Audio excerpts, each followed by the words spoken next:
Hello again and welcome to our January 2024 edition of Quick Kit. Links to everything we mentioned will be down in the description below. But let's get started looking at Sony's latest firmware updates. First off, the FX3 and FX30, which are finally receiving the ability to use shutter angle instead of shutter speed, which people have been wanting Sony to do for so long. They are also adding a new picture profile, 709 tone, and they're updating live streaming features with the addition of SRT and RTMP support. Up next is the FX6, which is getting in-camera 1.5x D-squeeze for anamorphic lenses, an updated LUT process to bring it more in line with the Venesis system, support for Sony's monitor and control app, and expansion of the breathing compensation mode. The FX3 and FX30's firmware will be available in September, and the FX6's will be coming out a bit sooner in May.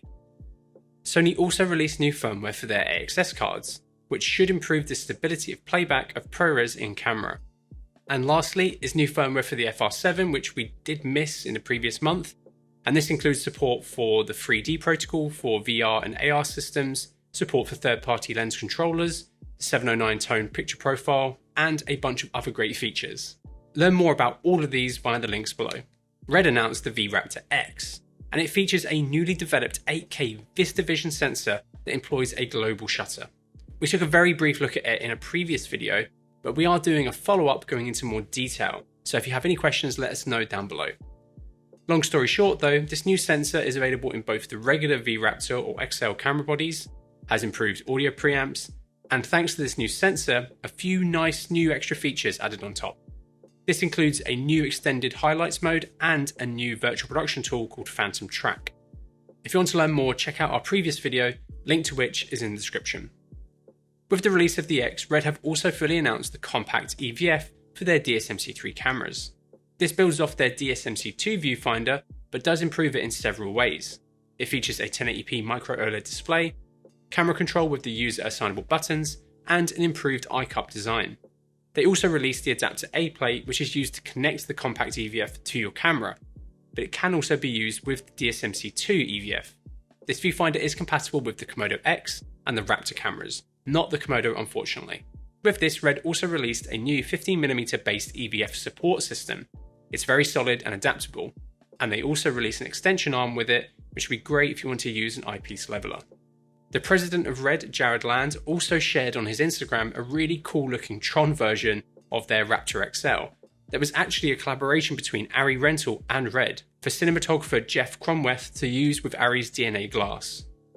Other than the clear colour and branding difference, Jared didn't detail if there's anything else new or different about the camera, but I'm super intrigued to know if there is anything else different. ARRI have released a few new things. This being the 360 EVO, their latest stabilised remote head with a 360 degree roll. It can handle payloads up to 30 kilograms or 60 pounds, rotates around the lens's optical axis, and can actually roll on both the pan and roll axis. Existing SRH 360 owners will be able to upgrade to this new spec. They also released two new custom textures for the Alexa 35, the G833 Super Nostalgic and G933 Extreme Nostalgic. These new textures are aimed at emulating the look of Super 16 film with the Alexa 35. These are baked into the look of your image and change not only the character and the amount of grain, but also the contrast at different levels of detail. Some of these textures can be quite subtle, but these, at least from ARRI's awesome promo video, definitely aren't. They're available to download now via the link in the description below. Lastly, they released new subs for the Alexa 35 and CCM1, which brings the following new updates. One of the biggest updates here being that you can now use the CCM1 monitor in parallel to the MVF2, which is a great addition. It also added sensor level zooming on the CCM1, which again is another fantastic addition. To learn more and download the software, head over to ARRI's site. SmallHD announced their latest flagship monitor, the Ultra 7. This new monitor features a 7-inch 1920 by 1200 panel with a peak brightness of up to 2300 nits. It can be operated via the touchscreen or via the joystick and buttons on the side of the monitor. Having the option for both physical and touchscreen control is good, as a lot of people will prefer using physical buttons over touch, especially in more challenging operation conditions. It's also dust and water resistant with an IP53 rating, can control various cameras with the correct SmallHD license, as well as a solid range of inputs and outputs. It can also come with certain Teradek RT Bolt 6s, depending on where you need the monitor to live on set. It looks like a really fleshed out solution that I'm excited to check out. Mutiny have made an RS cable for the FX3, which allows you to trigger the FX3 with a wireless fizz system such as a Preston, ARRI, Teradek RT or C-Motion that has a 3-pin Fisher RS cable. Here's a quick list of the cables you will need for each system. With the FX3 being used across more and more sets now, this is going to be a very useful cable for a lot of people. DJI have announced their latest wireless mic system, the Mic 2, which is actually what I'm recording this segment on right here. This new mic features the ability to connect 2 transmitters to a single receiver, comes with a solid charging case, and has the ability to capture internally on the transmitters. They have an internal 8GB of storage and can record 32-bit float audio or 24-bit with a -6 dB safety track depending on what you need. The transmitters have built-in microphones, which is what I'm using right now, as well as a 3.5mm mic input, and can also connect to DJI cameras or phones directly via Bluetooth, which will be incredibly helpful for content creators. The battery life is also touted to be 14 hours when recording 32-bit float audio, which is pretty impressive. They look like a really solid update over the previous model, which is already very popular. Hasselblad have released their latest camera, the 907X, alongside their latest 100MP back, the CFV100C. This looks very similar to the CFV50 from a few years ago, but this new camera does feature some awesome upgrades. This includes the same 100MP backside illuminated 43.8 by 32.9mm sensor used in the X2D, 294-point phase detect autofocus with face tracking, and a 1TB internal SSD and CF Express Type B card slot. It looks like an incredible user experience where you can go between the super compact mode or use it with the more traditional 500 or 200 series film cameras. There's no video in this camera, but it looks like an awesome stills camera that offers a really unique user experience while also capturing incredible looking images. Mid49 have released a range of new accessories. First off is their new series for the Sony Burano. This includes a top plate and a really simple but ingenious looking pivot bracket for the Burano's viewfinder. That way you can swing it to and from monitoring and EVF positioning. They also announced a new 15mm rod microphone shock mount, which looks like a pretty nice way to mount mics on a lot of different rigs. There will be a couple of different kits available for the Burano, and we are actually planning on doing a how to upgrade video on the Burano, and I'm sure these accessories will make their way into that. Mofage have released their new Pro Duo drop-in filter for their Poco filter adapter.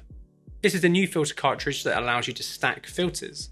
They are available in a range of different kits that come with different filters. This includes single strength full spectrum NDs, diffusion filters, and a circular polarizer. I do wonder if this affects your back focus, but the idea of it is really interesting. Having the option to go between a variable ND and then a more color accurate full spectrum ND and diffusion combo could be a really nice addition to your kit, and it's pretty reasonably priced given what you get. Right, let's get into our quickfire honourable mentions. Links to details about these are in the description below. Ambient has introduced a few new timecode and sync cables. ARRI has announced a 25mm f2.8 2x to 5x macro lens for mirrorless cameras. Belkin has released an auto tracking stand for iPhone, which actually looks pretty cool. Came TV have announced the Mini 99C and Mini 50C batteries. CineMild has released an alternative diffusion for the Aperture 150 light dome, the CineRag. Edelkrone have announced the Tripod X, a fully motorized tripod. Flanders Scientific has announced their latest reference monitor, the XMP310. Fujifilm have released a range of new firmware, which includes bringing timecode to some of their cameras, which is a great addition. Hollyland announced their new compact dual mic wireless audio system, the Lark M2. iFootage announced the Anglerfish SL1 200 BNA Cob fixture and a 40-degree projector. Joby released the C-PAL, a waterproof case for smartphones. Lexar have announced 1TB CF Express Type A and Type B cards. Mica announced their latest lens, a 50mm f1.8 AF lens for Sony E and Nikon Z mount. Nanlux have announced the FL28, a new lightweight Fresnel lens, and the WC LM6P C1 wide controller. Panasonic have opened up pre-orders for the G100D in the USA and Europe, released the 100mm f2.8 macro lens for L mount, announced integration of their consumer and professional video divisions, and has announced the development of a new AI system for image recognition. Ryko announced the HC35 shotgun microphone and BD10 bidirectional mic. Rode have released dual transmitter versions of their wireless ME systems. Sennheiser announced their latest professional reference headphones, the HD490 Pros. Shure released new additions to their SLX-C system. SimMod have announced a new M42 to LPL conversion for the Pentax Takumar lenses.